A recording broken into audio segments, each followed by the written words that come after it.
그런데 어제요, 이제 오늘 일정 봤습니다만 어제 상당히 의미 있고 뭔가 좀 이 울림을 주는 그런 행보도 윤석열 당선인이 했습니다. 관련 영상 보시고 이어가 보도록 하겠습니다. 이곳 제주 4.3 평화공원이 담고 있는 평화와 인권의 가치가 널리 퍼져나가 세계와 만날 수 있도록 새 정부에서도 노력하겠습니다. 제주도민 여러분, 지난 2월 제가 이곳을 찾았을 때 눈보라가 쳤습니다. 오늘 보니 제주 곳곳에 동백꽃과 많은 아름다운 꽃들이 만개했습니다. 완연한 봄이 온 것입니다. 여러분 한 분 한 분의 가슴에도 따뜻한 봄이 피어나도록 더욱 노력하겠습니다. 무고한 희생자의 넋을 국민과 함께 따뜻하게 보듬겠다는 약속 잊지 않고 지키겠습니다. 어제 치러졌던 이 제주 4.3 희생자 추념식 벌써 74년 전입니다. 아직도 이 희생자들 그리고 유족의 아픔은 여전히 치유되지 않고 남아 있습니다. 그런데 윤석열 당선인의 어제 추념식 참석이 꽤 의미가 있다는 언론 평가가 있습니다. 왜 그런 겁니까? 예, 두 가지 키워드로 그 의미를 분석해 볼 수 있을 텐데요. 처음은 뭐냐면 대통령 당선인 신분으로 4.3 추념식에 참석한 건 처음입니다. 왜냐하면 박근혜 전 대통령이 탄핵 이후에 대통령 선거가 날짜가 바뀌었지 않습니까? 장미 선거라고 그래서 그렇기 때문에 참석할 수 없었고요. 그다음에 이제 대선 주기가 바뀐 것도 있지만 진영으로 볼 때는 보수 진영의 또 대통령 당선인 또 대통령은 또 한 번도 안 참석했었는데 윤석열 당선인이 이제 처음이고 두 번째 키워드는 뭐냐면 약속입니다. 아까도 윤석열 당선인 말씀하셨지만 지난 그 선거 후보로 운동할 때 왔었는데 그때 다시 오겠습니다. 꼭 다시 오겠습니다라는 약속을 했는데 이제 그 약속을 지킨 거지요. 네. 4.3 아픔을 치유하고 상흔을 돌보는 일은 우리의 책임이라고 이제 강조를 했고요. 화해와 상생 그리고 미래로 나아가기 위한 대한민국의 이제 꿈을 이루자라고 했고 기자들이 참석의 의미가 뭐냐고 묻는 질문에는 당연한 건 아니겠습니까? 라고 해서 약속을 지켰다. 그리고 4.3의 추념의 의미를 안다. 이렇게 답했습니다. 앞서 그 과거 역대 대통령들 추념식 참석 그래픽 좀 보여주세요. 예, 김효은 평론가님, 사실 지금 보면요. 노무현 전 대통령 2003년에 4.3 사건을 참 저것도 역사적으로 의미가 있는 정말 길이 남을 사과예요. 공식 사과를 했습니다. 정부가. 4.3 사건 공식 사과. 그리고 2006년에는 4.3 추념식에 참석을 했는데 이후에 보수 정권의 대통령은 추념식에 불참했어요. 이명박 전 대통령, 박근혜 전 대통령. 그리고 2018년에 12년 만에 문재인 대통령이 참석을 다시 했고 공교롭게도 문재인 대통령과 그리고 앞서 노무현 전 대통령 진보 정권입니다. 그런데 이번에는 보수 정권에 아직 취임은 안 했습니다만 보수 정권의 대통령 당선이 처음으로 최초래요. 어떻게 평가할까요? 김효은 평론가님. 그러니까 우리가 이거 자체가 꽤 의미를 갖는다는 것이 우리 현대사의 아픔이 아직도 치유되지 않았다는 증거입니다. 그러니까 우리나라가 어쨌든 일제 식민지 지나고 또 그 좌우 대립이 컸고 그다음에 6.25를 겪으면서도 분단이 되지 않았습니까? 계속 그래서 어떤 그 이념 대립이 계속 와 있었고 또 산업화 민주화를 거치면서 또 남한 내에서 어떤 진보 보수 간에 기본적인 워낙 그 갈등이 많았습니다. 그 갈등 안에서 저런 4.3이랄지 그다음에 뭐 여순 사건이랄지 그다음에 여러 가지 사건들이 많지 않습니까? 그런 것들이 어떤 정권에 따라서 어떤 입장이 나눠지다 보니까 굉장히 이런 것들을 바라보는 것들이 이념적인 게 됐었고 이제 국민 통합이 참 어려운 주제였습니다. 그렇지만 어쨌든 노무현 전 대통령 때 국가가 공식적으로 사과하면서 물꼬가 텄는데 그 이후로 이런 것들을 그럼 정말 국가의 잘못을 인정하고 이를 민간인 희생자들한테 최대한의 보상을 하고 그다음에 이런 일이 발생하지 않도록 하는 이런 제도적인 이 마련을 하는 데 있어서 거의 20년 이상 왔습니다. 그래서 저는 이번에 윤석열 당선인이 국민통합을 가장 최후 기치로 들었고 네. 다행히 4.3 이번에 추념식이 하나의 계기가 돼서 이런 걸 적극적으로 참석을 하고요. 이 사건뿐만 아니라 아직도 그 민간인 희생자들에 대해서 아직 밝혀지지 않은 것들이 많고 그다음에 진실 화해뿐만 아니라 앞으로 국민 통합을 할 수 있는 여러 가지 제도적 방안들을 함께 해 나가서 또 이제 다음 달이면 5.18이 또 있기 때문에 이런 데 있어서도 윤석열 당선이 좀 전향적으로 할 수 있는 그런 기반이 마련되지 않을까 긍정적으로 평가를 하고 싶습니다. 그동안 사실 과거 보수 정권 때는 반쪽짜리 추념식이었다는 평가도 있었는데 이제는 보수 정권의 당선인 신분으로 처음으로 추념식을 찾았다는 데서 통합에 일단 첫 단추를 끼운 거 아닌가 이런 생각도 해봐요. 그런데 어제 추념식에서는 박성배 변호사님, 윤석열 당선인과 이 사람과의 만남에도 언론들이 관심 가졌다면서요. 바로 윤 당선인과 박범계 법무부 장관의 만남입니다. 이두 사람은 윤 당선인의 검사, 검찰총장 재직 당시부터 지금도 회자되는 인연을 이어오고 있는데 최근에는 박 장관이 윤 당선인의 대선 공약, 법무부 장관의 수사 지휘권 폐지나 검찰의 독자 예산 편성권에 공개적으로 반대 의사를 표명하기도 했습니다.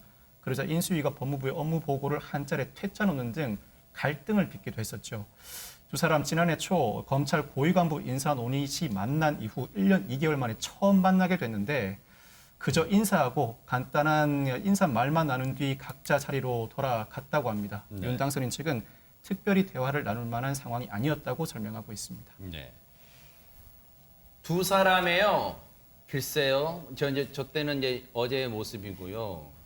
사실 두 사람이 국회에서 세게 붙었을 때 그 장면 안 볼 수가 없잖아요. 한번 보시고 이어가 보도록 하겠습니다. 아니 이 사건이 총장님 자세를 똑바로 해주세요. 네. 수감기관입니다. 네네. 윤석열 정의는 선택적 정의라고 생각합니다. 안타깝게도 윤석열이 갖고 있는 정의감, 의심을 낳게 되었습니다. 그것도 선택적 의심 아니십니까? 과거에는 안 그러셨지 않습니까? 과거에는 저에 대해서 안 그러셨지 않습니까? 예전에는 성렬이형 했던 박범계 장관이었는데 이 문재인 정부 하에서 검찰총장으로서의 행보 그리고 조국 전 장관 관련 수사 관련 등등등 해서 법사위 때 저렇게 이 언쟁이 오갔습니다. 과거에는 안 그랬지 않습니까? 오히려 지금 이제 윤석열 당선인은 예전과 마음이 달라진 사람은 박범계 의원님 아니십니까? 당신은 그렇게 항변한 것 같아요, 김현주 대변인. 그렇죠. 선택적 정의가 아니냐, 뭐 이제 이런 이야기가 서로 오가곤 했었죠. 어제 그 4.3이라는 한 가지 역사적 사건을 놓고 진영을 달리하면서 정권들이 그동안 어떤 평가를 해왔는가에 대한 어떤 해답을 제시했다고 생각되는 그 중요한 역사적 장면에서 두 분이 서로 이렇게 마주치게 된 것은 상당한 의미가 있다고 생각됩니다. 네. 그 두 분의 심경이 어땠을지 참 궁금하기도 하고요. 네. 다만 그럼에도 불구하고 국가가 어떤 역할을 해야 되는가에 대한 분명한 의지를 보여줬다는 점에서 윤 당선인이 약속을 지키는 모습, 그리고 게다가 아까도 얘기했다시피 처음 방문했을 때는 눈발이 날리는 추운 날씨였는데 그 당시에 노무현 대통령을 회상하면서 약간 울컥하는 그런 장면을 그렇죠, 네. 연출하기도 했었거든요. 그렇기 때문에 개인적 사사로운 감정이나 뭐 감상은 다 차치하고 앞으로 통합의 길로 나아가고 보다 좋은 나라 건설하는데 모두 마음을 모아야 된다는 점에서만은 일치하지 않았을까 그런 생각을 해봅니다. 네. 선택적 의심이라는 표현으로 국회 이제 법사위에서 이 국감 때 이제 그런 얘기를 나왔습니다. 지금은 김효은 평론가님께 여쭤볼까요? 사실 박범계 장관 입장에서도 지금 여러 가지 생각이 들 거란 말이에요. 그렇게 몰아붙였던 윤석열 총장 지금은 당선이 됐습니다. 그리고 지금 앞으로 이제 법무부의 장관이 갖고 있는 수사 지휘권을 다시 뺏어 오느냐 이 문제로 또 첨예하게 지금 이 언론에서 주목하고 있어요. 지금도 박범계 장관의 그 생각에는 변함이 없을까요? 어떻습니까? 왜냐하면 예전에 노무현 정권 시절인 걸로 기억합니다. 그때는 법무부 장관의 수사지휘권이 있으면 안 된다고 그때 강조를 했던 그때 문재인 정권이었습니다. 그때는 맞고 지금은 틀린 건지 그런 질문을 언론들이 많이 하고 있습니다. 그러니까 지금 이제 박범계 장관이 어떻게 보면 지금 퇴임하는 장관들은 사실 거의 지금 언론에 나오지 않습니다. 이제 인수위가 주목을 받는데 네. 어쨌든 박범계 장관은 끝까지 언론의 조명을 받습니다. 그러니까 아마 박범계 장관은 본인의 자리에 끝까지 충실해야 된다는 좀 사명감을 갖고 있는 것 같습니다. 네. 그리고 특히 윤석열 당선인이 어쨌든 검찰총장 출신이고 그리고 앞으로 검찰에 나아갈 방향, 특히 문재인 정부 때까지 검찰 개혁을 워낙 높이 얘기를 했는데 만약에 이 방향이 틀어진다고 했을 때 박범계 장관 입장에서는 내가 그래도 소명의식을 갖고 해왔던 일들이 어떤 원점으로 돌아가지 않을까. 저는 분명히 그런 우려는 있다고 봅니다. 그렇기 때문에 며칠 전에 뭐 수사지휘권 발동 가능성에 그 언론에 나왔다가 뭐 그게 이제 뭐 그냥 철회됐다 이런 얘기도 있었습니다만 저는 박범계 장관은 그간에 본인이 판사 경력과 그다음에 삼성 국회의원으로서 본인의 소신을 끝까지 얘기를 할 것 같고요.